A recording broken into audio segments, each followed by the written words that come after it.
How to write monospace message in WhatsApp. Hey there, welcome to Insightful Tutorials. In today's video, I will show you the easiest way to write monospace message in WhatsApp.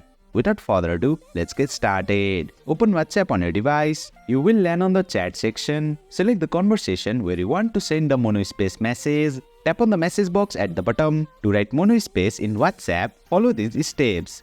Start by typing 3 backticks without spaces. Then type in your message. At the end of your message, type 3 more backticks without spaces. As you can see, the message is now displayed in monospace. In summary, enclose your message with 6 backticks, 3 at the beginning and 3 at the end to write a monospace message in WhatsApp. Finally, tap the send button and boom! You have successfully learned how to write monospace message in WhatsApp. That's it for today's video. If you found this video insightful, please don't forget to hit the like button and make sure to subscribe to our channel for more insightful tutorials.